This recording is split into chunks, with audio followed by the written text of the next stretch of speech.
చాలు చాలు అన్న చాలు 24 వచ్చిన ఒకటి సరిపోద్ది. అప్పుడు యేసు తన శిష్యులను చూచి 25 తన ప్రాణమును రక్షించుకొన గోరువాడు దాన్ని పోగొట్టుకొనును, నా నిమిత్తము తన ప్రాణమును పోగొట్టుకొనువాడు దాన్ని దక్కించుకొనును. దేని గురించి దేవుడు తెలియజేస్తున్నాడంటే నిత్య జీవం గురించి తెలియజేస్తున్నాడు.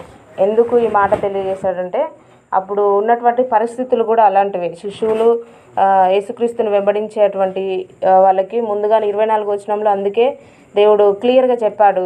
ఎందుకు ఈ యొక్క మాటను ఎందుకు చెప్పాడు, నన్ను వెంబడించుకోరు అంటే నన్ను వెంబడించాలి అనుకున్న వాళ్ళు మొదటగా మిమ్మల్ని మీరు ఉపేక్షించుకోవాలి. అంటే మీలో ఉన్నటువంటి లోకాశలు లోకపరంగా మీరు అన్నిట్లో చచ్చిపోయి నన్ను వెంబడించాలి. మొదటగా మిమ్మల్ని మీరు ఉపేక్షించుకొని మీకున్నటువంటి భారాలను మోస్తూ మరలా నా కాడి మోయాలి అనే విధంగా 24 వచనాలు చెప్పాడు. ఎందుకు చెప్పాడు అనంటే ఆ కింది 25 వచనంలో దాన్ని క్లారిటీ ఇస్తున్నాడు. ఎందుకంటే ఈ లోకంలో మన ప్రాణాన్ని దేవుని విషయంలో మన ప్రాణాన్ని మనం రక్షించుకోవడం కోసం ట్రై చేసి దేవుని పనిని పక్కన పెట్టేటువంటి పరిస్థితుల్లో అప్పుడున్నటువంటి పరిస్థితులు ఎక్కువగా ఉన్నాయి.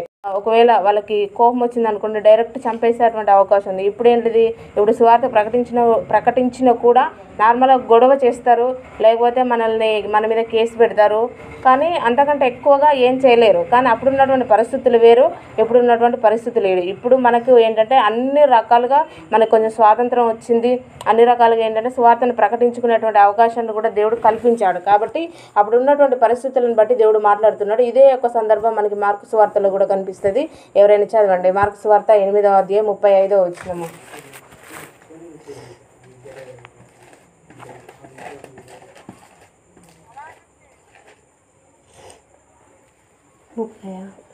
మార్కు సువార్త 8వ అధ్యాయము 35వ వచనం ఎవరైనా చదవండి.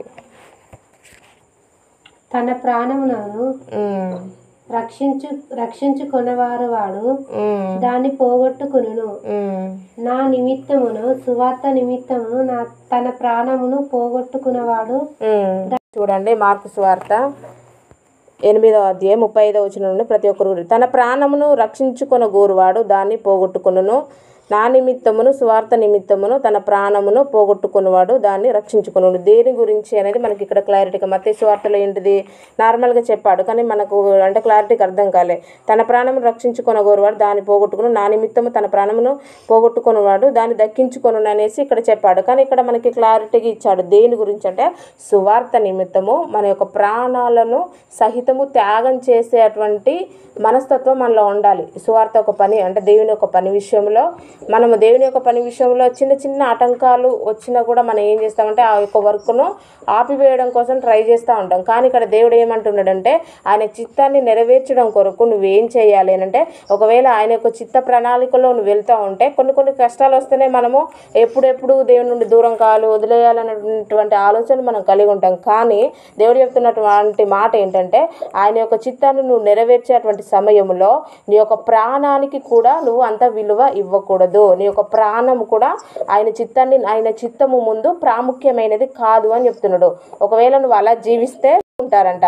దక్కించుకోవాలి అనుకున్న వాళ్ళు ఎలా పోగొట్టుకుంటారు అని అంటే దక్కించుకోవాలి అనేటువంటి ఆలోచన ఉన్న వాళ్ళు నిత్య జీవానికి వెళ్ళలేరు. కాబట్టి దాన్ని అంటే నా దేవుని యొక్క పరిచర్య నిమిత్తం నా ప్రాణం పోయినా పర్లేదు నేను దేవుని కొరకే జీవిస్తాను అన్న వాళ్ళు ఏంటిదంటే నిత్య జీవానికి వెళ్తారు. కాబట్టి వాళ్ళు వాళ్ళ యొక్క ఆత్మను రక్షించుకుంటారు. అందుకే అపోస్తులుడైనటువంటి పౌలు గారు ఒక మాట అన్నారు, చదవండి 20వ అధ్యాయము 24వ వచనము. అపోస్తుల కార్యములు 20:24.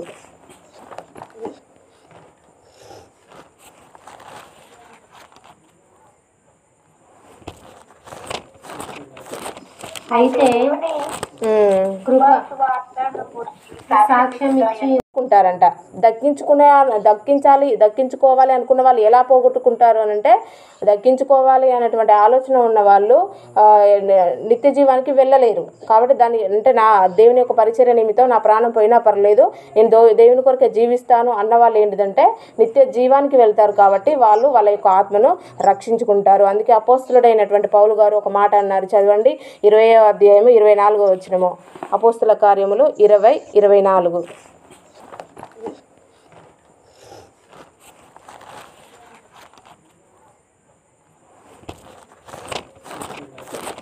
అయితే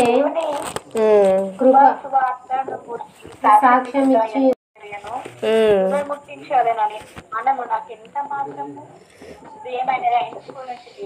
ఉమ్. ఓకే ఓకే నాన్న చాలు. ప్రతి ఒక్కరు కూడా చూడండి అపోస్తుల కార్యంలో 20వ అధ్యాయం 24 వచనం. అయితే దేవుని కృపా సువార్తను గూర్చి సాక్ష్యం ఇచ్చుట యందు నా పరుగును నేను ప్రభువైన యేసు వలన పొంది పరిచర్యను తుదముట్టింపవలనని నా ప్రాణమును నాకెంత మాత్రమో ప్రియమైనదిగా ఎంచుకొనుట లేదు. బ్రదర్ మీరు మ్యూట్లో పెట్టేసుకోండి. హానోక్ బ్రదర్ మీద డిస్టర్బెన్స్ అవుతుంది కదా, తీయకండి, అందరికి డిస్టర్బెన్స్ అవుతుంది కదా. మరలా ఒకసారి చూడండి అపోస్తల కార్యంలో 20వ అధ్యాయం 24 వచనం నుండి. అయితే దేవుని కృపా సువార్తను గూర్చి సాక్ష్యం ఇచ్చుట యందు నా పరుగును నేను ప్రభువైన యేసు వలన పొందిన పరిచర్యను తుదముట్టింపవలనని నా ప్రాణమును నాకెంత మాత్రమును ప్రియమైనదిగా ఎంచుకొనుట లేదు. అపోస్తలుడైనటువంటి పౌలు గారు ఒకప్పుడు తన యొక్క పరిస్థితి చూస్తే చాలా భయంకరం. అటువంటి వ్యక్తి మాట్లాడుతున్నటువంటి మాట ఏంటంటే తన యొక్క ప్రాణమును పెట్టడానికైనా అంటే సువార్త పనినే గొప్పది, నా యొక్క ప్రాణము అంత విలువైనది కాదు, నా ప్రాణమును పెట్టడానికైనా నేనేంటంటే సిద్ధంగా ఉన్నాను. సువార్త పని కొరకు అంటే నా సువార్త పనినే నాకు విలువైనది, నా ప్రాణము అంత విలువైనది కాదు అనే విధంగా ఇక్కడ చెప్తున్నాడు. మనం ఎలా చేస్తాము అంటే మన ప్రాణం మీదకి ఏదైనా కష్టము కానీ ఇబ్బంది వస్తుంది అని అంటే మనం ఆ ప్రేయర్ అయినా పక్కన పెట్టేస్తాం, కానీ మనం ఎక్కువగా మన ప్రాణానికి విలువ ఇస్తాం. ఇప్పుడు ఎక్కడికైనా వెళ్ళేటువంటి అవకాశం ఉందనుకోండి, ఏదైనా ఒక ప్రదేశం అడవుల్లో ఉందనుకోండి, అక్కడికి వెళ్తే చాలా ప్రమాదాలు ఉన్నాయి. అంటే అక్కడికి వెళ్తే చంపేస్తారు, లేకపోతే అక్కడ క్రూర మృగాలు ఉండవచ్చు. మన ప్రాణానికి ఏదో ఒక రకమైనటువంటి ముప్పు అయితే ఉంది అక్కడికి వెళ్ళి సువార్తను ప్రకటిస్తే. కానీ అప్పుడు మనం ఎలా ఉండాలి అని అంటే అక్కడికి వెళ్ళి నేనేం చేయాలంటే ఖచ్చితంగా అక్కడ ఉన్నటువంటి వ్యక్తులకు సువార్తను అందించాలి. ఆ టైంలో పరిచర్యలో అంటే ఆ టైంలో ఒక క్రూరమృగం వచ్చి నన్ను తినేసినా, లేకపోతే అక్కడ ఉన్నటువంటి వ్యక్తులు నన్ను చంపేసినా కూడా నాకు నాకు అంత విలువైంది అంటే నేను సువార్త ప్రకటించడమే నాకు ప్రాముఖ్యము. ఒకవేళ నా ప్రాణము దేవుని యొక్క పరిచర్యలో పోయినా పర్లేదు అనేటువంటి మనస్తత్వం మనలో కలిగి ఉండాలి. ఇక్కడ దేవుని శిశువులకు దేవుడు నేర్పిస్తున్నటువంటి ఒక చక్కటి ఏంటంటే అది ఒక సరైనటువంటి మార్గంలో వాళ్ళకి ఏంటంటే బోధిస్తూ ఉన్నాడు.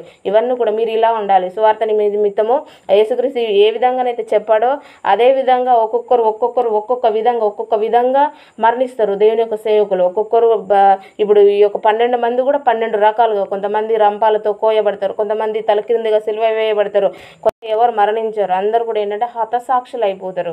ఎందుకంటే దాని కొరకే హతసాక్షులుగా వాళ్ళు మారుతారు. కాబట్టే ముందుగానే దేవుడు ఏం చేస్తున్నాడు, వాళ్ళని ప్రిపరేషన్ చేస్తున్నాడు. ఈ యొక్క రెఫరెన్స్ నుండి మనకు కూడా దేవుడు నేర్పిస్తున్నాడు. నీ యొక్క ప్రాణము కంటే నువ్వు ఎక్కువగా దేవుని యొక్క చిత్తాన్ని నెరవేర్చడం కొరకు నీవు సిద్ధపడి ఉండాలి. నీ ప్రాణము ముందు దేవుని యొక్క చిత్తాన్ని నెరవేర్చడమే ప్రాముఖ్యమైనది. నీ యొక్క ప్రాణమే విలువైనది అనుకుంటే నువ్వు ఆయన చిత్తాన్ని నెరవేర్చలేవు. ఎందుకంటే ఆయన చిత్తాన్ని నువ్వు నెరవేరుస్తున్నటువంటి సమయంలో నీ యొక్క ప్రాణము కూడా పోయేటువంటి అవకాశం ఉంటుంది. దానికి కూడా నువ్వు సిద్ధంగా ఉన్నావా లేదా అనేది మనముగా పరీక్షించుకోవాలి. ప్రాణం దగ్గరికి ఎందుకండి, ఏదైనా చిన్న సమస్య వస్తుంది, పరిచర్యలో ఉండని ఏదైనా చిన్న సమస్య వస్తుంది అంటేనే మనము తట్టుకోలేము. మనము దానికే ఎక్కువగా ప్రయారిటీ ఇస్తాం. దానివల్ల నాకు ఏదైనా ఇబ్బంది ఉంది అంటే పరిచర్య వల్ల నేను అంత దూరం వెళ్తే నాకు ఏమైనా ఇబ్బంది జరుగుతుంది అనుకుంటే, అనారోగ్య సమస్యలు ఏదైనా వస్తే అంటే మన అనారోగ్య సమస్యలను బట్టి ఆటంకంగా ఉంటాం, దేవుని చిత్తానికే మనం ఆటంకంగా ఉంటాం. కానీ వీళ్ళు అలా లేరు, దేవుని చిత్తానికి వాళ్ళు ఆటంకంగా లేరు. వాళ్ళ ప్రాణాలనైనా త్యాగం చేయడానికి వాళ్ళు సిద్ధంగా ఉండి దేవుని యొక్క పనిని వాళ్ళు జరిగించారు. చాలా మంది ఏంటంటే హతసాక్షులు అయిపోయారు. మనము కూడా ఏంటంటే ఆ రెఫరెన్స్ నుండి మనం నేర్చుకోవాల్సిన పాఠం ఏంటంటే మన ప్రాణమైన దేవుని చిత్తాన్ని నెరవేర్చేటువంటి సమయంలో మన ప్రాణము మీదికి వచ్చిన అంటే మన ప్రాణము పోతుంది అనుకున్న కూడా మనం ఏం చేయాలంటే దేవుని చిత్తాన్ని మనం నెరవేర్చాలి. మనం ఇంపార్టెంట్ ఇవ్వవలసింది దేనికనంటే దేవుని చిత్తానికి మాత్రమే. దేవుని చిత్తానికే మనం ఇంపార్టెన్స్ ఇవ్వాలి తప్ప మన ప్రాణం పోతుందని మన ప్రాణం మీద తీపుతోటి మనము అంటే అలా వెళ్ళకూడదు. అలా అయితే దేవుని చిత్తం నెరవేర్చబడదు. అప్పుడు నెరవేర్చబడకపోవు, ఎప్పుడు కూడా నెరవేర్చబడదు. కాబట్టి మనలో అలాంటి త్యాగపూరితమైనటువంటి జీవితం ఉంటే మనల్ని దేవుడు ముందుకు తీసుకెళ్తాడు. ఆ రెఫరెన్స్ నుండి మనం ఆ పాఠాన్ని నేర్చుకోవాలి. 26వ వచనం కూడా ఒకసారి చదవండి. 26వ వచనం ఎవరైనా చదవండి, ప్రేరేపించబడిన వాళ్ళు. బా మీ అమ్మ ఏంటి కంటిన్యూగా ఫోన్ ఒక చేస్తాను. మనుషుడు తన ప్రాణ ప్రతిగా నేమియగలడు. Okay okay. ఒక మనుషుడు లోకమంతయు సంపాదించుకొని తన ప్రాణమును పోగొట్టుకుంటే అతనికి ఏమి ప్రయోజనమో ఒక మనుషుడు తన ప్రాణమునకు ప్రతిగా నేమి ఇయ్యగలడు.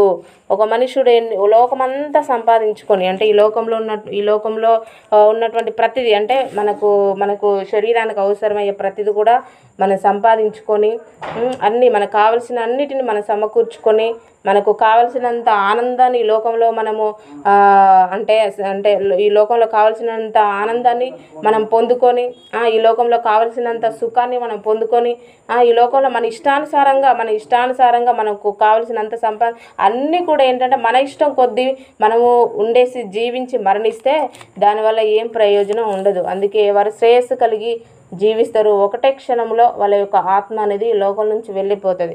కాబట్టి ఒకటే క్షణంలో మనం ఎప్పుడు ఎక్కడ ఎలా మరణించే తెలియదు. కాబట్టి దేవుడు అదే ముందు జాగ్రత్తగా తెలియజేస్తున్నాడు. ఈ లోకమంతా నువ్వు సంపాదించుకో, నువ్వు ఈ లోకంలో డబ్బు సంపాదించుకో, ఆస్తులను సంపాదించుకో, 100 మంది పిల్లల్ని కనో, లేకపోతే నీ కొరకు ఇండ్లు కట్టించుకో, నువ్వు ఏమైనా అంటే నీకు ఏది కావాలనించే టైంకి నువ్వు సరైన రీతిలో సమాధి చేయబడకపోతే, సరైన రీతిలో అంటే దేవుని అంటే వాక్యానుసారంగా నువ్వు రక్షణలోనికి రాకుండా నువ్వు ఒకవేళ సమాధి చేయబడితే నీకు 100 మంది పిల్లలు ఉన్నా కూడా వృధానే.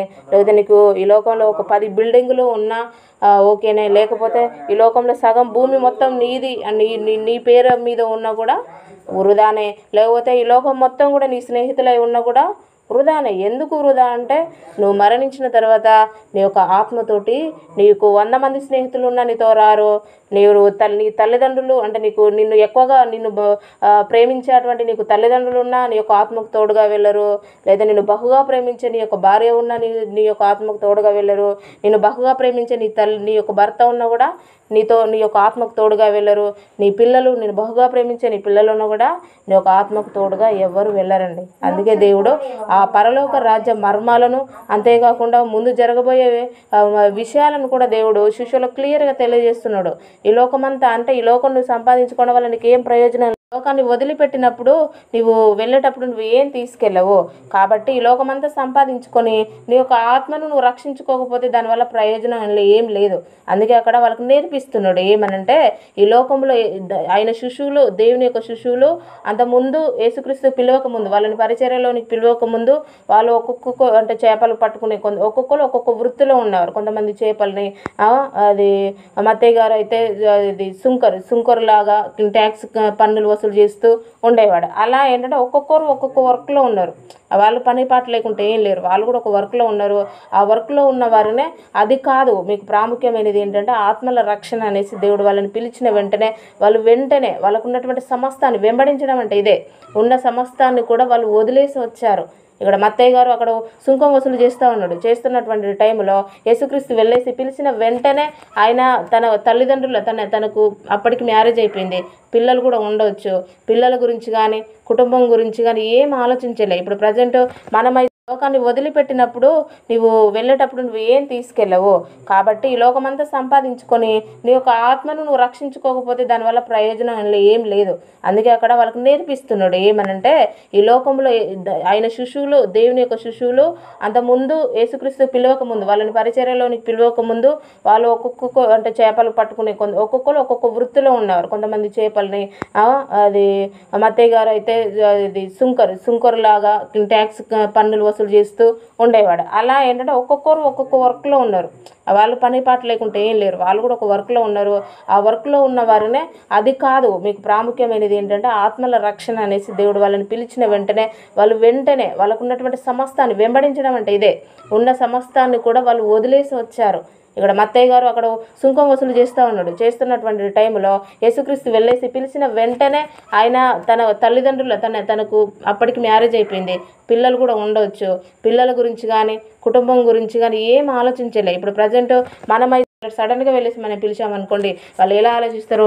నా కుటుంబం నాకు ఒకవేళ పిల్లలు ఉన్న వాళ్ళైతే నా పిల్లల పరిస్థితి ఏంటి, నా భవిష్యత్తు ఏంటి, నా యొక్క ఫ్యూచర్ ఏంటి, ఇదంతా ప్రతి మనిషి రూపంలో ఈవెన్లీ మనందరం కూడా మనందరం కూడా ఇట్లనే ఆలోచిస్తాం. కానీ ఆయన శిష్యులు అలా ఆలోచించలేదు. వాళ్ళు పిలిచిన వెంటనే వాళ్ళకు ఉన్నటువంటి సమస్తాన్ని అక్కడ వాళ్ళు చేసేటువంటి ఆ వృత్తిని సైతం వాళ్ళు వదిలిపెట్టి వెంటనే పరిచర్యలోనికి వచ్చారు. అందుకే వాళ్ళకు ఇంకా నేర్పిస్తున్నాడు దేవుడు. వచ్చారు, ఓకే, వెంబడిస్తున్నారు, కానీ ఆ వెంబడించే వాళ్ళలో మళ్ళీ 2 రకాలు ఉన్నారని చెప్పాను. ఒకటి అవసరతల కోసం వెంబడించే వాళ్ళు ఉంటారు. ఇంకొకరు ఏంటిది అంటే తుది శ్వాస వరకు నమ్మకంగా ఉండి దేవుని కోసం ప్రాణాలు పెట్టేంతగా ఏంటంటే అటువంటి మంచి మనసు కలిగినటువంటి వ్యక్తులు కూడా ఉంటారు. కాబట్టి మీరు ఎలా ఉండాలి అంటే, నన్ను వెంబడించే వాళ్ళు మీరు ఏదో అవసరతల కోసం కాదు, మిమ్మల్ని నేను చాలా గొప్పగా అంటే ఈ లోకంలో మీరు ఏం సంపాదించకపోవచ్చు, ఈ లోకంలో మీ కొరకు ఇండ్లు ఉండవు, మీ కొరకు ఏది ఉండదు. కాకపోతే మీరు ఏం చేస్తారంటే సంఘాలను కట్టుకుంటూ వెళ్తారు, పరిచర్యను అభివృద్ధి చెందుతూ అందించబడుతుంది. ఇప్పుడు ఆ కాలంలో ఒకవేళ వీళ్ళందరూ ఒకవేళ యేసుక్రీస్తు పిలిచిన వెంటనే రాకుండా వాళ్ళ సొంత అంటే ఇప్పుడు యేసుక్రీస్తుతోని తిరుగుతా మాకేమొస్తుంది, మా పిల్లలకు మాకు ఎట్లా అన్నాము, మా ఫ్యూచర్ ఏంటి అనేది ఒకవేళ వాళ్ళు ఆలోచిస్తే ఇప్పుడు మనకు వాక్యం అందేది కాదు. వాళ్ళు త్యాగం చేశారు కాబట్టే ఇప్పుడు మనకు వాక్యం అందింది. మనం ఇప్పటికీ కూడా వాక్యం చదువుకుంటున్నాం. కానీ వాళ్ళలో ఉన్నటువంటి త్యాగం మనలో లేదు, చాలామంది మనలో లేదు. మనము ఒక 1 అవర్ నడవాలంటేనే మనము ఏంటంటే పరిచర్యలోనికి వెళ్ళలేనటువంటి పరిస్థితి. కానీ వాళ్ళ జీవితాలను త్యాగం చేసి వచ్చారు కాబట్టి దేవుడు ఇంకా చెప్తున్నాడు వాళ్ళకి, ఇంకా మీ ప్రాణం మీద మీకు తీపి వద్దు. ఎందుకంటే ఒకరోజు మీరు ఈ లోకాన్ని విడిచిపెట్టేస్తారు. ఆ డబ్బు సంపాదించిన డబ్బు నిన్ను రక్షించదు. ఫిలిప్పీలకు రాసిన పత్రికలో ఒక మాట ఉంటే చదవండి. ఫిలిప్పీలకు రాసిన పత్రిక 3వ అధ్యాయము 7వ వచనము. అయినను నీవేమి నాకు లాభకరములై ఉండెను, అది క్రీస్తు నిమిత్తము ఉచితంగా ఎంచుకొంటిని. ఓకే నాన్న, చాలు. మళ్ళీ ఒకసారి చదవండి.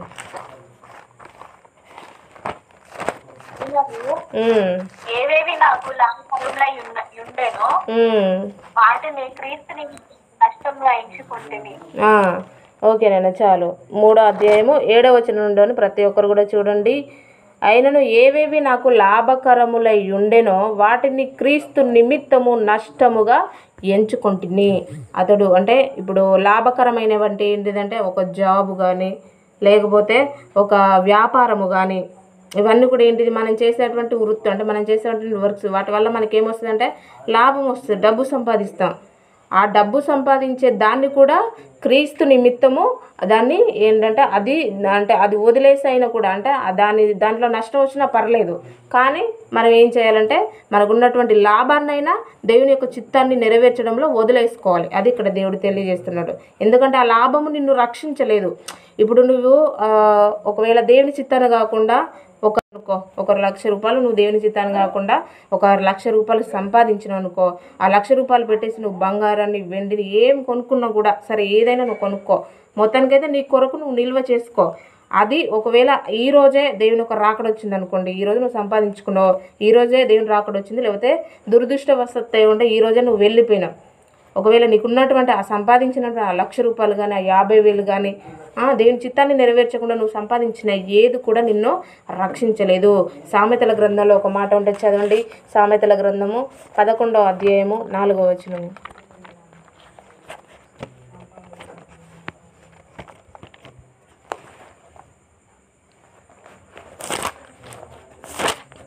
సామెతలు 11వ అధ్యాయం 4వ వచనం. నీతి మరణము నుండి రక్షించును. ఓకే అత్తమ్మ, చాలు. ఉగ్రత దినమందు ఆస్తి అక్కరకు రాదు, నీతి మరణం నుండి రక్షించును. నువ్వు ఏదైతే దేవుని యొక్క చిత్త ప్రకారంగా నువ్వు ఏదైతే దేవుని యొక్క ప్రణాళిక చొప్పున నువ్వు నీతిగా దేవుని యొక్క ప్రణాళికలో నువ్వు జీవిస్తున్నావో అది మాత్రమే. ఇప్పుడు నువ్వు చేసేటువంటి దేవుని కొరకు నువ్వు అంటే కింద చెప్తాడు, ప్రతిదానికి ప్రతిఫలం ఉంటుంది. దేవుని యొక్క పేరట నువ్వు ఒక చిన్న పని చేసినా, దేవుని యొక్క పేరట ఒక్కొక్కరికి వాక్యం చెప్పడమే కాదు, లేకపోతే కాల్స్ యాడ్ చేయడమే కాదు, దేవుని కొరకు ఏది చేసినా అది ప్రతిఫలం ఉంటుంది. కానీ దేవుని చిత్తానికి వ్యతిరేకంగా నువ్వు ఎంత సంపాదించినా కూడా అది నిన్ను మాత్రం రక్షించదు. దేవుని కొరకు ఒక ఆత్మను నువ్వు బలపరిచినా నువ్వు రక్షించబడతావు. దేవుని ఒక ఆత్మను బలపరిచినా దేవుని యొక్క పని విషయంలో నువ్వు అట్లీస్ట్ నువ్వు చర్చి ఊడ్చినా, శాపలు వేసినా, లేకపోతే బాత్రూమ్స్ కడిగినా, ఇవన్నీ కూడా ఏంటంటే పరిచర్య కిందగా వస్తాయి. కాబట్టి దేవుని యొక్క చిత్తాన్ని మనం చేయాలి. అదే దేవుడు మన నుండి కోరుకుంటుండే, వాళ్ళకి నేర్పిస్తుంది అదే, ఇప్పుడు మనకు చెప్తుంది కూడా అదే. ఎందుకంటే ఈ లోకంలో ఆశలు వద్దు, నువ్వు ఎంత సంపాదించినా కూడా అది నిన్ను రక్షించదు. ఇంకా జెపన్య గ్రంథంలో కూడా ఒక మాట ఉంటుంది, చదవండి. 1వ అధ్యాయము 18వ వచనం చదవండి. జెపన్య 1వ అధ్యాయము 18వ వచనం. ప్రకటిస్తే నీకు 100 మంది పిల్లలున్నా దేవుని యొక్క చిత్త ప్రకారంగా నువ్వు సమాధి చేయబడకపోతే వృధానే. కాబట్టి నీకున్న ఏది నిన్ను రక్షించదు. నువ్వు అతిగా ప్రేమించే నీ పిల్లలే కానీ, అతిగా ప్రేమించే నీ కుటుంబమే కానీ, ఎవ్వరు కూడా నీ ఆత్మకు, మీ యొక్క ఆత్మకు తోడుగా ఎవ్వరు రారండి. ఎవరి ఆత్మకు వాళ్ళే బాధ్యులు. కొంతమంది బాప్తీసం తీసుకోమంటే మా ఆయన ఒప్పుకోలేదండి, లేదా మా నాన్న ఒప్పుకోలేదండి, మా అమ్మ ఒప్పుకోలేదు. ఎవరు ఒప్పుకున్నా ఒప్పుకోకపోయినా తీసుకోవాలి. ఎందుకు తీసుకోవాలంటే నీ యొక్క ఆత్మకి నీవే బాధ్యుడవు. నీ యొక్క ఆత్మకి నీవే రక్షణ కల్పించుకోవాలి అంతే. ఎందుకనంటే ఒకవేళ నీ భర్త ఒప్పుకోలేదు, నువ్వు బాప్తిసం తీసుకోకుండా ఉన్నావు, సడన్గా నువ్వు మరణించావు, పరిస్థితి ఏంటి? కాబట్టి ఎవరి ఆత్మకే వాళ్ళు బాధ్యులు. ఎందుకంటే నువ్వు మరణించినప్పుడు నీ భార్య నీ యొక్క ఆత్మకు తోడుగా రాదు. నువ్వు మరణించినప్పుడు నీ తల్లిదండ్రులు ఎవ్వరు రారు. ఒకవేళ నువ్వు వాక్యానుసారంగా దేవుని చిత్త ప్రకారంగా జీవిస్తే దేవుని యొక్క దూత నీకు తోడుగా ఉంటుంది. ఒకవేళ దేవుని చిత్త ప్రకారంగా నువ్వు జీవించకపోతే డైరెక్ట్ సాతాను నిన్ను అటాక్ చేసేస్తుంది. కాబట్టి ఆత్మకు తోడుగా మనం సిద్ధపరచుకోవాలి. ఎందుకంటే మనం ఇప్పుడు మనకు ఎలానైతే మనకు ఫీలింగ్స్ ఉన్నాయి, ఇప్పుడు మనం ఎలా మాట్లాడుకుంటున్నాం, ఎలానైతే ఇప్పుడు మనకు భయం అవన్నీ ఉన్నాయో, మనం మరణించిన తర్వాత మన ఆత్మకు కూడా అంతే. మన ఆత్మ కూడా ఏంటిది, బయటికి మన శరీరం నుంచి బయటికి రాగానే దానికి ఏంటిదంటే మనకు శరీరంలాగా అది కనిపించకపోయినా కూడా దానికి కూడా అన్నీ ఉంటాయి. దానికి కూడా భయం అనేది ఉంటుంది, అన్నీ ఉంటాయి. కానీ ఆ టైంలో నువ్వు మరణించి బయటికి వచ్చిన వెంటనే దేవుని దోవత నీ పక్కన ఉండాలి. ఆ విధంగా నీ లైఫ్ నువ్వు ఇప్పుడే సిద్ధపరచుకోవాలి. టైం కూడా ఎక్కువ లేదు.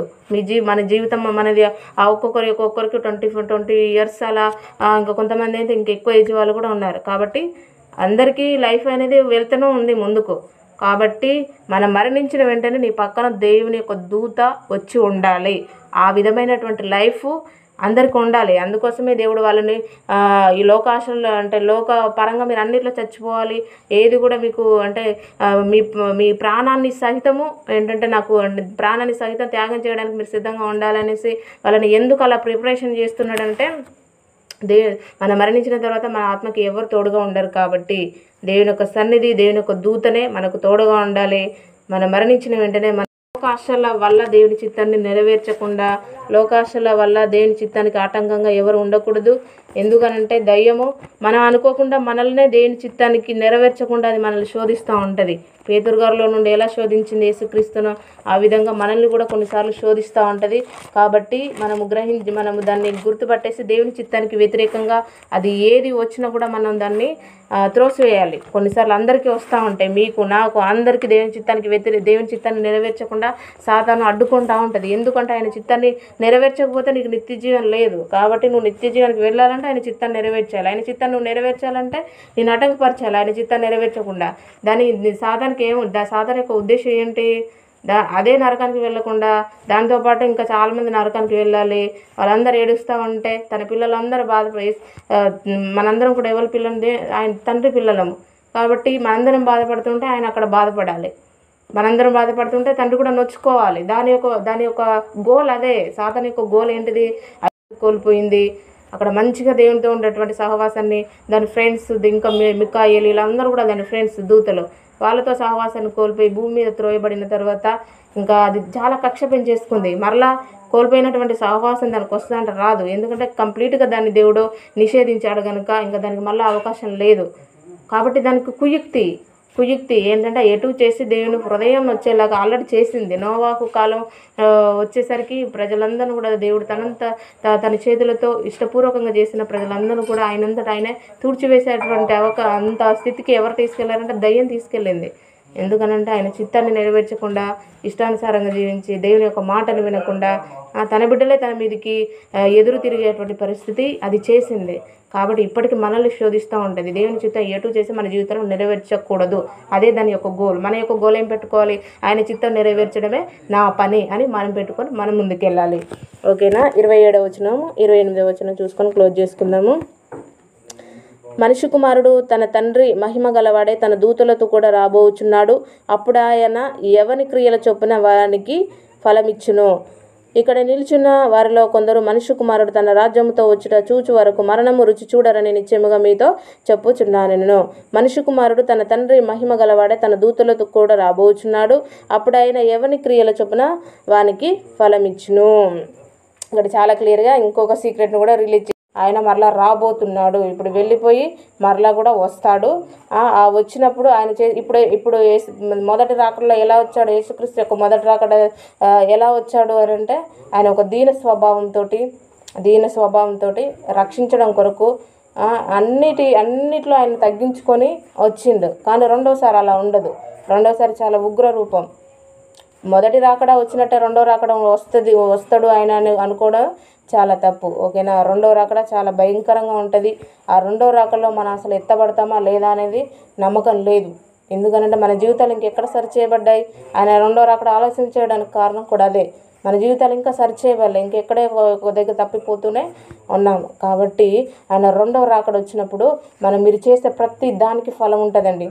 దేవుని పేరిట మీరు ఏమైతే చేస్తున్నారు, ఇప్పుడు దేవుని కొరకు కొంతమంది కష్టపడుతూ ఉంటారు. కష్టపడేసి నాకేంటి లాభం, దేవుని శిష్యులు కూడా అడిగారు, నిన్ను వెంబడిస్తూ ఉంటే మాకేంటి ప్రయోజనం అంటే తర్వాత ఉంటుంది ఫలమని వాళ్ళకి చెప్తాడు. అదేవిధంగా ఇప్పుడు దేవుని కొరకు ఎవరైతే కష్టపడుతున్నారో అటువంటి ఆ యొక్క సమయంలో మనం అసలు దేవుని కొరకు ఏం చేయకుండా ఉన్నామనుకోండి, ఆ టైంలో ఏం లేదు, మనం తెల్ల ముఖం వేసుకొని ఆయన ముఖం చూడడం తప్ప ఇంకేం ఉండదు. కాబట్టి ఆయన మనకు ఫలాన్ని ఇవ్వాలంటే ఖచ్చితంగా అంత కష్టపడాలి దేవుని కొరకు.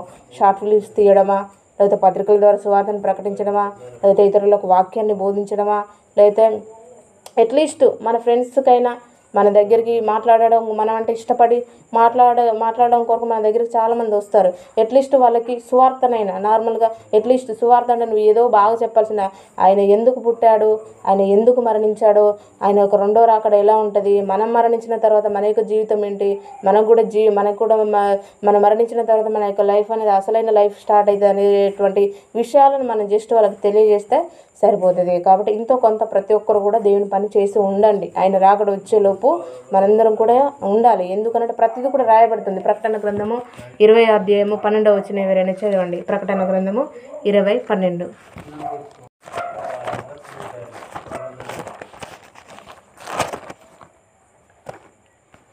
ఎవరైనా చదవండి సిస్టర్స్. గొప్పవారేమి కొద్దివారేమి మృతులైన వారందరూ ఆ సింహాసనం ఎదుట నిలవబడి ఉంట చూచితిని. అప్పుడు గ్రంథములు విప్పబడెను, మరియు జీవ గ్రంథమును వేరొక గ్రంథము విప్పబడెను. ఆ గ్రంథముల యందు రాయబడి ఉన్న వాటన్నింటిని బట్టి తమ క్రియల చొప్పున మృతులు తీర్పు పొందిరి. ఓకే అత్తమ్మ, చాలు. ఇది ఏంటంటే మీ అందరికీ నేను స్టార్టింగ్లో మనం కీర్తనల గ్రంథంలో 119లో మనం చెప్పుకున్నాం కదా. కీర్తనల గ్రంథంలో దేవుడు మన కొరకు ఒక పుస్తకాన్ని పెట్టాడు. మన దినదినము మన అవయవాలను నిరూపించబడుచుండగానే మన యొక్క అవయవాల గురించినటువంటి ఇన్ఫర్మేషన్ మొత్తం దానిలో రాశాడు. ప్రతిదీ కూడా మన యొక్క అడుగులకు, మాటకి, మన అన్నిటి కూడా ఏంటంటే దేవుడు దాంట్లో లెక్క రాస్తున్నాడు అని మనం చెప్పుకున్నాం. దేని యొక్క క్యాలిక్యులేషన్, దేని యొక్క లెక్కలు ఎలా ఉంటాయని మనం ఒక టాపిక్ చెప్పుకున్నాము. ఆ యొక్క టాపిక్లో ఉన్నటువంటి పుస్తకం, ఆ యొక్క పుస్తకం ఏంటంటే ఇదే, ఆ యొక్క జీవ గ్రంథము సెకండరీ. ఎందుకనంటే మన పేరు దాంట్లో లిఖించబడాలి అంటే మనం దానికి అర్హత ఉండాలి. అర్హత ఉండాలి అని అంటే ఖచ్చితంగా మనము వాక్యాన్ని ఫాలో కావాలి. వాక్యాన్ని ఫాలో అయినప్పుడే మనకు అర్హత అనేది వస్తుంది. ఓకేనా. ఇక్కడ ఏంటిది, మరియు గొప్పవారేమే. అక్కడ మరలా ఇక్కడ ఈ లోకంలో నువ్వు ఎంత ధనవంతుడైనా ఇక్కడ నీకున్నటువంటి ధనాన్ని బట్టి దేవుడు అక్కడ తీర్పు తీర్చాడు. నువ్వు ఈ లోకంలో ధనవంతుడవైనా పేదవాడవైనా, లేకపోతే నువ్వు ఎవరైనా సరే, నువ్వు ఏదైతే విత్తుతావో అదే పంటను నువ్వు కోస్తావు. ఇప్పుడు మనం కంది గింజ నాటామనుకోండి, కందికి సంబంధించినటువంటి గింజలే వస్తాయి. పెసర్లు నాటామనుకోండి, పెసర్లో వస్తాయి. నువ్వు ఇక్కడ ప్రేమను విత్తితే ప్రేమ అనే పంటనే కోస్తావు. నువ్వు దయను విత్తితే దయ అనే పంటనే కోస్తావు. లేదు ఇక్కడ సువార్త విత్తనాలు విత్తితే అదే పంట నువ్వు కోస్తావు. ఆత్మల రక్షణను విత్తితే అదే పంటను కోస్తావు. లేకపోతే ఇక్కడ ధనమును విత్తితే అదే కోస్తావు. లేకపోతే ఇక్కడ నువ్వు కక్షలు విత్తావు అనుకో, అదే పంటను నువ్వు కోస్తావు. ఇక్కడ ఆస్తులు సంపాదించుకోవాలి, ఇక్కడే నా జీవిత స్థిరమైనటువంటి మనసును నువ్వు విత్తితే అదే పంటను నువ్వు కోస్తావు. నువ్వు ఏదైతే విత్తుతావో అదే ఖచ్చితంగా ప్రతి ఒక్కరికి ప్రతిఫలం అనేది ఖచ్చితంగా ప్రతి ఒక్కరికి పడ్డారు. మీరు చేసినటువంటి ప్రతి పనికి అంటే మీరు చేసినటువంటి మాటలకి ముందున్నప్పుడు ఒక విధంగా మాట్లాడి తర్వాత ఒక విధంగా మాట్లాడేటటువంటి మనస్తత్వం ఎవరిలో ఉండకూడదు. ఏదైతే నువ్వు డైరెక్ట్ మాట్లాడుతావు, ఎందుకనంటే నువ్వు చాటుగా మాట్లాడుకున్న ప్రతిదీ కూడా మిద్దెల మీద చాటించి చూపిస్తాడు దేవుడు. కాబట్టి అలా ఏంటంటే ప్రతిదీ విషయంలో ఓన్లీ మాటనే కాదు, నేను మాటనే చెప్పట్లేను, ప్రతిదీ కూడా మన జీవితానికి లెక్క ఉన్నదనే విషయాన్ని ఎవరు మర్చిపోకూడదు. మనం ఈ లోకంలో ఎంత గొప్ప వాళ్ళైనా, ఎంత పేదవాళ్ళైనా, ఎవరైనా కూడా దేవుని యొక్క న్యాయపీఠం ఎదుట మనందరం కూడా నిలబడవలసిందే. మన యొక్క తప్పులన్నీ మనం చేసే ప్రతిదీ కూడా దేవుడు స్క్రీన్లో వేసి చూపిస్తూ ఉంటే మనకు అప్పుడు అర్థమవుతూ ఉంటుంది. ఆ రోజు నేను ఆ పని చేయకుంటుంటే బాగుండేది, ఆ రోజు నేను కొంచెం తగ్గించుకుంటే బాగుండేది, ఆ రోజు నేను అలా చేయకుంటుంటే బాగుండేది, ఆ రోజు నాకు సమయం బాగా ఉన్నా కూడా నేను దేవుని పని చేయలేకపోయినాను, నాకు ఏంటంటే ఇంత గ్రహింపు లేకపోయింది అనేటువంటి అప్పుడు దేవుని యొక్క సేవకులు ఎంత బోధించినా కూడా నేను ఒక్కరు కూడా సువార్తను ప్రకటించలేకపోయినాను, గద్దించినా కూడా ఆ తప్పు చేయకూడదంటే మరలా నేను ఆ తప్పని చేశాను, అబ్బా నేను అసలు అది మానుకుంటే బాగుండేది అనేసి అప్పుడు మనం తలకాయ కొట్టుకున్నా కూడా ఏం రాదు. కాబట్టి ఇక్కడ ఈ లోకంలో ఉన్నప్పుడే మనకు దేవుడు అవకాశాన్ని ఇస్తున్నాడు కనుక అవకాశాన్ని ఉపయోగించుకోవాలి. ఎందుకు నిలబడవలసి ఉంది కాబట్టి మనం ఏదైతే ఈ లోకంలో విత్తుతున్నామో అదే పంటను మనం కోయబోతున్నాం కాబట్టి బహు జాగ్రత్తగా మనం విత్తడం కొరకు ట్రై చేయాలి. మరియు జీవగ్రంథం మరలా ఒకసారి చూడండి. మరియు గొప్పవారేమి కొద్దివారేమి మృతులైన వారందరూ ఆ సింహాసనం ఎదుట నిలవబడి చూచితిని. అప్పుడు గ్రంథములు విప్పబడిను, మరియు జీవ గ్రంథమును వేరొక గ్రంథం విప్పబడిను. ఆ గ్రంథముల యందు వ్రాయబడి ఉన్న వాటిని బట్టి తమ క్రియల చొప్పున మృతులు తీర్పు పొందిరి. ఏంటంటే వాళ్ళ మృతులందరూ కూడా ఏంటి మరణించిన వాళ్ళు, అప్పుడే వెళ్ళిపోయిన ప్రతి ఒక్కరు కూడా ఏంటంటే వాళ్ళు జీవించిన విధానాన్ని బట్టి ఈ లోకంలో వాళ్ళు ఎలానైతే జీవించారో ఆ జీవితానికి ఏంటంటే అది ప్రతిఫలం అనేది ఖచ్చితంగా ఉంటుంది. ఇప్పుడు మనకి ఎవరైనా హెల్ప్ చేశారనుకోండి, ఖచ్చితంగా మరలా వాళ్ళకి హెల్ప్ చేయడం కోసం మనం ట్రై చేస్తూ ఉంటాం. అంటే ప్రతిఫలంగా మనం ఏదో ఒకటి చేయడం కోసం ట్రై చేస్తాం. కాబట్టి నువ్వు మంచి చేసి దేవుని కొరకు కష్టపడే వాళ్ళు ఎవరైనా కూడా నిరుత్సాహపడాల్సినటువంటి అవసరం లేదు. మీరు ఎంతైతే దేవుని కొరకు కష్టపడుతున్నా అంతకంటే రెట్టింపు ఫలాన్ని మీరు పొందుతారు. కనుక దేవుని కోసం కష్టపడే వాళ్ళు నిరుత్సాహపడాల్సినటువంటి అవసరం లేదు. ఈ లోకంలో దేవుని ఎవరు చప్పట్లు కొట్టరు. ఈ లోకంలో మీరు దేవుని పని చేస్తూ ఉంటే మీ కుటుంబ సభ్యులు ఎవరు కూడా మిమ్మల్ని ప్రోత్సహించరు, ఎవరు మెచ్చుకోరు. నాకు తెలిస్తే ఇంకా ఎవరైతే దేవుని పని చేస్తున్నారో వాళ్ళంటేనే ఇంకా ఇష్టం ఉండదు, దూషిస్తూ ఉంటారు. కాబట్టి ఈ లోకంలో మీకు ఎవరు మెచ్చుకోకుంటేనే మంచిది, మిమ్మల్ని ఎవరు పొగడకుంటుంటేనే మంచిది. ఎందుకంటే మీకు ఫలము తర్వాత ఉంది. కాబట్టి దేవుని నుండి వచ్చేటువంటి మెప్పు కావాలి. మనుషుల నుండి మనకు మెప్పు రావాల్సినటువంటి అవసరం లేదు. మనుషుల నుండి మనకు మెప్పు వస్తే ఇంకా శ్రమ. కాబట్టి మనుషుల మెప్పు కొరకు మనం చూడకూడదు. మనుషుల మెప్పు కొరకు మనం చూసి దేవుని చిత్తాన్ని మనము నెరవేర్చలేము. చివరి రెఫరెన్స్ చదువుకొని క్లోజ్ చేసుకుందాము. కొరింథీయులకు రాసిన మొదటి పత్రిక 3వ అధ్యాయం 8వ వచనం చదవండి ఎవరైనా. మొదటి కొరింథీ పత్రిక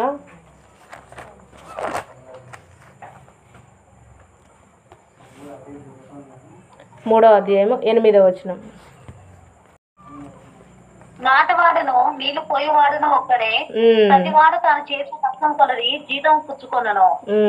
ఓకేనా, చాలు. నాటువాడును నీళ్ళు పోయేవాడును ఒకడే, ప్రతివాడు తాను చేసిన కష్టం కొలది జీతము పుచ్చుకొనును. నువ్వు ఎంతైతే దేవుని కొరకు కష్టపడుతున్నావో ఆ దానికి ఖచ్చితంగా ఏంటంటే జీతం ఉంటుంది. ఇప్పుడు వాక్యము ద్వారా నీళ్ళు ఎవరు పోస్తున్నారు, ఆహారాన్ని ఎవరు పెడుతున్నారు, ఆయన పెడుతున్నాడు. జస్ట్ మనం ఏంటిదంటే వర్క్ చేస్తున్నాం అంటే దానికి అందిస్తూ ఉన్నాం. కాబట్టి మధ్యలో మన పాత్రలు మాత్రమే. కాబట్టి ఈ పాత్రలు కూడా ఎంతనైతే కష్టపడుతున్నారో దాని అన్నిటి కూడా ఏంటంటే ప్రతిఫలం ఉంటుంది. కొంతమంది దేవుని కొరకు అంటే డే అండ్ నైట్ కష్టపడుతూ ఉంటారు. వాళ్ళందరూ కూడా ఏంటంటే మంచి బహుమానం ఉంటుంది, చాలా గొప్పనైనటువంటి స్థితిలో వాళ్ళు ఉంటారు. కాబట్టి మన దేవుని కొరకు మనం ఏదైతే చేస్తున్నామో దాని గురించి మనము డౌట్ పెట్టుకోవాల్సిన అవసరం లేదు. మీరు ఇప్పుడు ఇన్ని షార్ట్స్లో యాక్ట్ చేస్తున్నారు, ఖచ్చితంగా మీకు ప్రతిఫలం ఉంటుంది. అంత దూరం ప్రయాణం చేసి సువార్తను ప్రకటిస్తున్నారు, ఖచ్చితంగా ప్రతిఫలం ఉంటుంది. దేవుని పేరిట కొంతమంది మీరు బలపరుస్తున్నారు, వాక్యాన్ని బోధిస్తున్నారు, ఇంకా కొంతమంది చెల్లెలు, ఇవన్నీ కూడా ఏంటంటే మీకు ప్రతిఫలం ఉంటుంది. కాబట్టి వీటన్నిటి గురించి మీరు అది వర్రీ కావాల్సినటువంటి అవసరం లేదు. కాకపోతే ఈ లోకపరంగా మీకు మెప్పేం రాదు, ఇప్పుడు రాదు. మిమ్మల్ని మెచ్చుకునే వాళ్ళు ఎవరు ఉండరు. మీరు ఆ పని చేస్తూ ఉంటే గొప్ప పని చేస్తున్నారు అనే వాళ్ళు ఎవరు ఉండరు. మీకు ఆ పని చేస్తే మీకు ఏమొస్తున్నాయి, మీకు ఏమైనా డబ్బులు వస్తున్నాయి అనేవాళ్ళు ఉంటారు తప్ప మీరు ఆ పని చేస్తుంటే మీరు గొప్ప పని చేస్తున్నారని ప్రోత్సాహపరిచే వాళ్ళు కూడా ఎవరు ఉండరు. దేవుని చిత్తాన్ని నెరవేర్చేటప్పుడు ఎవరు ప్రోత్సాహపరచరు. అయినా కూడా మనము చేయాలి. అదొకటి మనం నేర్చుకుంటే మనం ముందుకు సాగుతాము. 28వ వచనం ఒకటి చదువుకొని క్లోజ్ చేసుకుందాము. ఇక్కడ నిలిచిన వారిలో కొందరు మనుష్య కుమారుడు తన రాజ్యంతో వచ్చుట చూచి వరకు మరణము రుచి చూడరని నిత్యముగా మీతో చెప్పుచున్నాను నేను. ఈ యొక్క రెఫరెన్స్ మాత్రము చాలామంది 17వ వచనంలో ఉన్నటువంటి మొదటి వచనానికి కనెక్ట్ చేస్తూ ఉంటారు. కొంతమంది ఏంటిది అపోస్తులప్పుడు వాళ్ళందరూ కూడా మేడగదిలో ప్రార్థన చేస్తున్నప్పుడు దేవుని యొక్క శక్తి, పరిశుద్ధాత్మ శక్తిని వాళ్ళందరూ కూడా అనుభవిస్తారు కదా, ఆ సందర్భంలో చెప్పాడు అనేసి కొంతమంది అంటారు. కొంతమంది ఏమో 17వ వచనం మొదటి వచనం చదవండి ఎవరైనా ఒకరు. 6 దినములైన తర్వాత ఎవరైనా చదవండి. ఇది ఒక్కటి చూసుకొని క్లోజ్ చేసుకుందాం.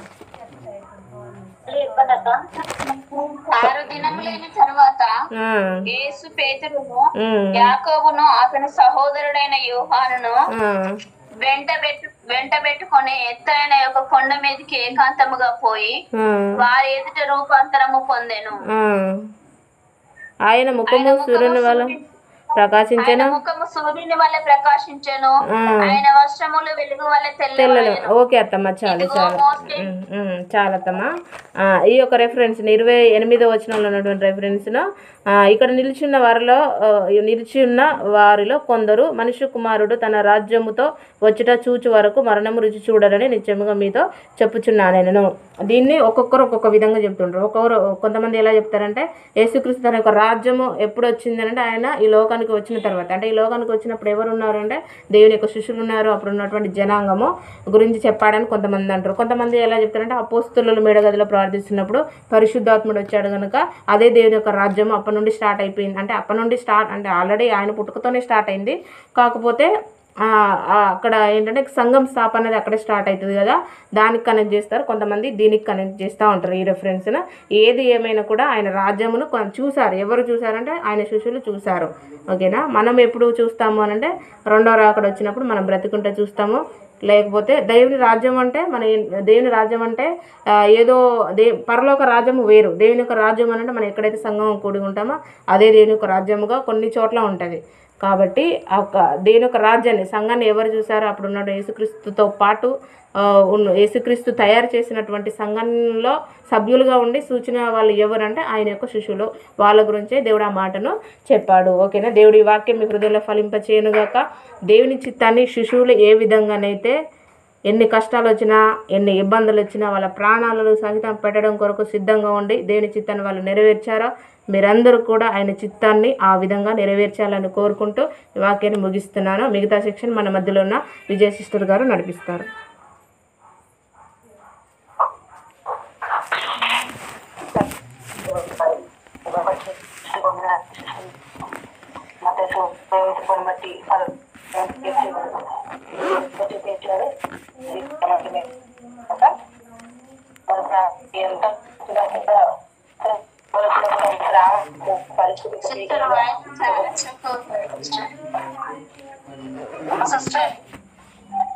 అర్థం అవ్వట్లా మీరు మాట్లాడేది.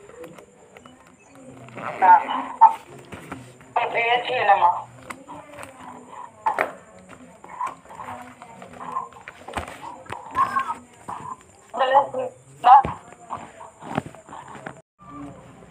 నాటవాడును నీళ్లు పోయేవాడును ఒక్కడే, ప్రతివాడు తాను చేసిన కష్టం కొలది జీతం పుచ్చుకొనను. ఓకేనా, చాలు. నాటువాడును నీళ్ళు పోయేవాడును ఒకడే, ప్రతివాడు తాను చేసిన కష్టం కొలది జీతము పుచ్చుకొను. నువ్వు ఎంతైతే దేవుని కొరకు కష్టపడుతున్నావో ఆ దానికి ఖచ్చితంగా ఏంటంటే జీతం ఉంటుంది. ఇప్పుడు వాక్యము ద్వారా నీళ్ళు ఎవరు పోస్తున్నారు, ఆహారాన్ని ఎవరు పెడుతున్నారు, ఆయన పెడుతున్నాడు. జస్ట్ మనం ఏంటిదంటే వర్క్ చేస్తున్నాం అంటే దానికి అందిస్తూ ఉన్నాం కాబట్టి మధ్యలో మన పాత్రలు మాత్రమే. కాబట్టి ఈ పాత్రలు కూడా ఎంతనైతే కష్టపడుతున్నారో దానన్నిటి కూడా ఏంటంటే ప్రతిఫలం ఉంటుంది. కొంతమంది దేవుని కొరకు అంటే డే అండ్ నైట్ కష్టపడుతూ ఉంటారు, వాళ్ళందరూ కూడా ఏంటంటే మంచి బహుమానం ఉంటుంది, చాలా గొప్పనైనటువంటి స్థితిలో వాళ్ళు ఉంటారు. కాబట్టి మనం దేవుని కొరకు మనం ఏదైతే చేస్తున్నామో దాని గురించి మనము డౌట్ పెట్టుకోవాల్సిన అవసరం లేదు. మీరు ఇప్పుడు ఇన్ని షార్ట్స్లో యాక్ట్ చేస్తున్నారు, ఖచ్చితంగా మీకు ప్రతిఫలం ఉంటుంది. అంత దూరం ప్రయాణం చేసి సువార్తను ప్రకటిస్తున్నారు, ఖచ్చితంగా ప్రతిఫలం ఉంటుంది. దేవుని పేరిట కొంతమంది మీరు బలపరుస్తున్నారు, వాక్యాన్ని బోధిస్తున్నారు, ఇంకా కొంతమంది చెల్లెలు, ఇవన్నీ కూడా ఏంటంటే మీకు ప్రతిఫలం ఉంటుంది. కాబట్టి వీటన్నిటి గురించి మీరు అది వర్రీ కావాల్సినటువంటి అవసరం లేదు. కాకపోతే ఈ లోకపరంగా మీకు మెప్పేం రాదు, ఇప్పుడు రాదు. మిమ్మల్ని మెచ్చుకునే వాళ్ళు ఎవరు ఉండరు. మీరు ఆ పని చేస్తూ ఉంటే గొప్ప పని చేస్తున్నారు అనే వాళ్ళు ఎవరు ఉండరు. మీకు ఆ పని చేస్తే మీకు ఏమొస్తున్నాయి, మీకు ఏమైనా డబ్బులు వస్తున్నాయి అనేవాళ్ళు ఉంటారు తప్ప మీరు ఆ పని చేస్తుంటే మీరు గొప్ప పని చేస్తున్నారని ప్రోత్సాహపరిచే వాళ్ళు కూడా ఎవరు ఉండరు. దేవుని చిత్తాన్ని నెరవేర్చేటప్పుడు ఎవరు ప్రోత్సాహపరచరు, అయినా కూడా మనము చేయాలి. అదొకటి మనం నేర్చుకుంటే మనం ముందుకు సాగుతాము. 28వ వచనం ఒకటి చదువుకొని క్లోజ్ చేసుకుందాము. ఇక్కడ నిలిచిన వారిలో కొందరు మనుష్య కుమారుడు తన రాజ్యంతో వచ్చుట చూచి వరకు మరణము రుచి చూడరని నిత్యముగా మీతో చెప్పుచున్నాను నేను. ఈ యొక్క రెఫరెన్స్ మాత్రము చాలామంది 17వ వచనంలో ఉన్నటువంటి మొదటి వచనానికి కనెక్ట్ చేస్తూ ఉంటారు. కొంతమంది ఏంటిది అపోస్తులప్పుడు వాళ్ళందరూ కూడా మేడగదిలో ప్రార్థన చేస్తున్నప్పుడు దేవుని యొక్క శక్తి, పరిశుద్ధాత్మ శక్తిని వాళ్ళందరూ కూడా అనుభవిస్తారు కదా, ఆ సందర్భంలో చెప్పాడు అనేసి కొంతమంది అంటారు. కొంతమంది ఏమో 17వ వచనం మొదటి వచనం చదవండి ఎవరైనా ఒకరు. 6 దినములైన తర్వాత ఎవరైనా చదవండి. ఇది ఒక్కటి చూసుకొని క్లోజ్ చేసుకుందాం. 6 దినములైన తర్వాత యేసు పేతురును యాకోబును అతని సహోదరుడైన యోహానును వెంట పెట్టుకొని ఎత్తైన ఒక కొండ మీదకి ఏకాంతముగా పోయి వారి ఎదుట రూపాంతరము పొందెను. ఆయన ముఖము సూర్యుని వల్ల ప్రకాశించెను, ముఖము సూర్యుని వల్ల ప్రకాశించెను, ఆయన వస్త్రములు వెలుగు వల్ల తెల్లగా. ఓకే అత్తమ్మ, చాలా చాలా అత్తమ్మ. ఈ యొక్క రెఫరెన్స్ని 28వ వచనంలో ఉన్నటువంటి రెఫరెన్స్ను ఇక్కడ నిలిచి ఉన్న వారిలో కొందరు మనుష్య కుమారుడు తన రాజ్యముతో వచ్చుట చూచు వరకు మరణము రుచి చూడరని నిత్యముగా మీతో చెప్పుచున్నాను నేను.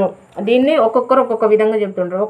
కొంతమంది ఎలా చెప్తారంటే యేసుక్రీస్తు తన యొక్క రాజ్యము ఎప్పుడు వచ్చింది అంటే ఆయన ఈ లోకానికి వచ్చిన తర్వాత, అంటే ఈ లోకానికి వచ్చినప్పుడు ఎవరు ఉన్నారు అంటే దేవుని యొక్క శిష్యులు ఉన్నారు, అప్పుడు ఉన్నటువంటి జనాంగము గురించి చెప్పాడని కొంతమంది అంటారు. కొంతమంది ఎలా చెప్తారంటే అపోస్తలులు మేడగదిలో ప్రార్థిస్తున్నప్పుడు పరిశుద్ధాత్ముడు వచ్చాడు కనుక అదే దేవుని యొక్క రాజ్యము అప్పటి నుండి స్టార్ట్ అయిపోయింది. అంటే అప్పటి నుండి అంటే ఆల్రెడీ ఆయన పుట్టుకతోనే స్టార్ట్ అయింది, కాకపోతే అక్కడ ఏంటంటే సంఘం స్థాపన అనేది అక్కడే స్టార్ట్ అవుతుంది కదా, దానికి కనెక్ట్ చేస్తారు. కొంతమంది దీనికి కనెక్ట్ చేస్తూ ఉంటారు ఈ రెఫరెన్స్ను. ఏది ఏమైనా కూడా ఆయన రాజ్యమును చూశారు. ఎవరు చూశారంటే ఆయన శిష్యులు చూశారు. ఓకేనా. మనం ఎప్పుడు చూస్తాము అని అంటే రెండో రాకడ వచ్చినప్పుడు మనం బ్రతికుంటే చూస్తాము, లేకపోతే దేవుని రాజ్యం అంటే దేవుని రాజ్యం అంటే ఏదో పరలోక రాజ్యము వేరు, దేవుని యొక్క రాజ్యం అంటే మనం ఎక్కడైతే సంఘం కూడి ఉంటామో అదే దేవుని యొక్క రాజ్యముగా కొన్ని చోట్ల ఉంటుంది. కాబట్టి దేవుని యొక్క రాజ్యాన్ని, సంఘాన్ని ఎవరు చూసారో అప్పుడు ఉన్న యేసుక్రీస్తుతో పాటు యేసుక్రీస్తు తయారు చేసినటువంటి సంఘంలో సభ్యులుగా ఉండి సూచన వాళ్ళు ఎవరంటే ఆయన యొక్క శిష్యులు. వాళ్ళ గురించే దేవుడు ఆ మాటను చెప్పాడు. ఓకేనా. దేవుడి వాక్యం మీ హృదయంలో ఫలింపచేయనుగాక. దేవుని చిత్తాన్ని శిశువులు ఏ విధంగానైతే ఎన్ని కష్టాలు వచ్చినా ఎన్ని ఇబ్బందులు వచ్చినా వాళ్ళ ప్రాణాలను సహితం పెట్టడం కొరకు సిద్ధంగా ఉండి దేవుని చిత్తాన్ని వాళ్ళు నెరవేర్చారో మీరందరూ కూడా ఆయన చిత్తాన్ని ఆ విధంగా నెరవేర్చాలని కోరుకుంటూ ఈ వాక్యాన్ని ముగిస్తున్నాను. మిగతా సెక్షన్ మన మధ్యలో ఉన్న విజయ సిస్టర్ గారు నడిపిస్తారు.